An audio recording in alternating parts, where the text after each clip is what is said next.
Jepang sebagai negara sangatlah terkenal akan beberapa hal. Salah satu dari hal tersebut adalah gempa bumi.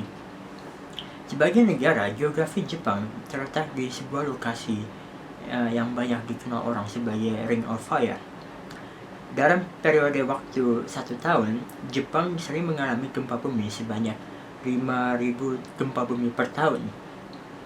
Mungkin gempa bumi yang paling terkenal yang pernah terjadi di dalam Jepang di periode belakangan ini adalah gempa bumi yang pernah terjadi pada tahun 2011. Pada bulan Maret 2011, Jepang diguncang oleh gempa bumi yang bisa dibilang lumayan dahsyat. Gempa ini terjadi dikarenakan pergerakan lempengan bumi yang berada di bawah laut sekitar 72 km dari Oshika Peninsula. Gempa bumi ini mempunyai kekuatan sekitar 9-9,1 moment magnitude, jauh lebih besar daripada gempa bumi yang terjadi di Kanto pada tahun 1923. Dan dikarenakan gempa bumi dengan kekuatan ini terjadi di bawah laut, memang tidak natural juga jika gempa bumi ini akan disusul dengan tsunami. Dalam sepanjang sejarah Jepang, gempa bumi pada tahun 2011 ini adalah gempa bumi terbesar dalam sejarah Jepang. Selain dari kerusakan yang diakibatkan oleh gempa bumi dan tsunami, bencana lain yang terjadi di momen itu juga adalah peristiwa terkenalnya bencana reaktor nuklir yang ada di Fukushima.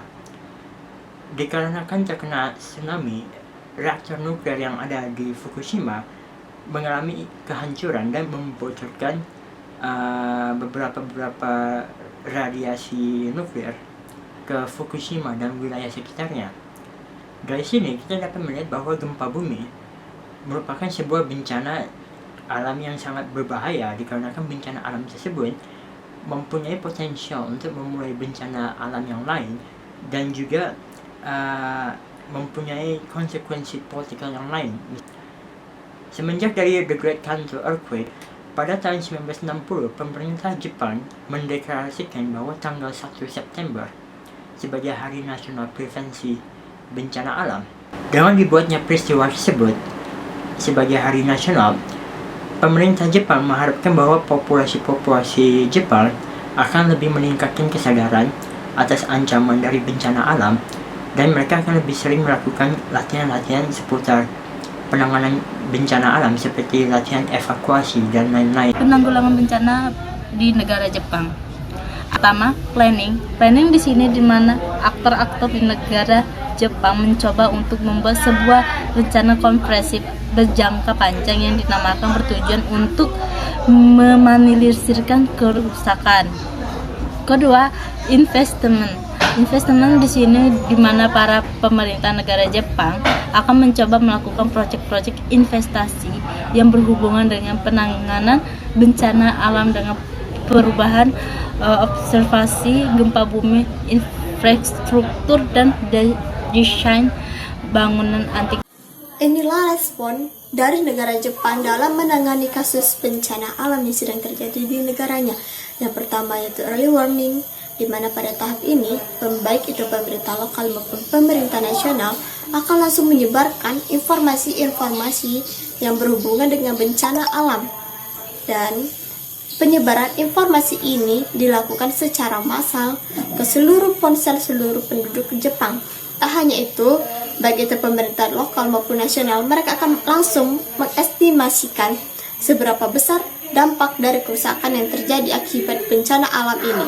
Dan yang kedua yaitu emergency rescue, di mana pada tahap ini apabila bencana alam yang sedang terjadi melebihi dari kapabilitas yang mampu ditangani oleh pemerintah lokal, maka pemerintah nasional akan langsung memberikan bantuan mereka dengan memobilisasikan bantuan seperti agensi seperti Japan Coast Guard, pemadam kebakaran militer, atau bahkan DMAT, Disaster Medical Assistance Team, yang mana dilakukan untuk penanganan secara medikal.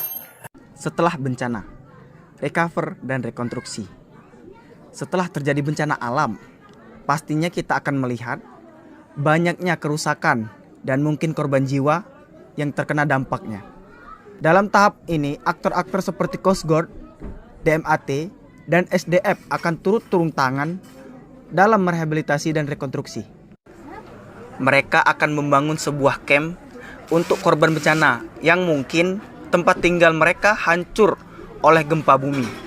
Korban yang terluka akan segera dicek oleh dokter-dokter dari DMAT. Reruntuhan bangunan akan dibereskan dari jalanan agar arus bantuan tidak terganggu. Juga setelah semua yang di atas telah diselesaikan, maka pemerintah Jepang akan membangun kembali kota mereka, infrastruktur yang telah hancur oleh bencana alam.